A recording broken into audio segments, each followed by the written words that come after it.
Kung walang disiplina sa sarili, walang halaga ang anumang tagumpay sa buhay.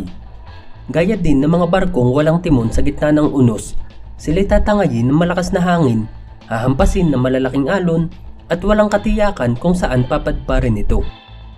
Halika't magbalik tanaw tayo sa kwento ng taong minsanang namayagpag sa palakasan na siyang larangan na kanyang kinabibilangan. Nagpayuko sa di mabilang na mga kalaban, iniwasan, kinatakutan at pinagharian ang dibisyong kanyang kinalalagyan. Subalit sa kasagsagan ng pamamayagpag ay tila ba walang halaga ang bawat tagumpay dahil sa taliwas na direksyon na kanyang tinatahak.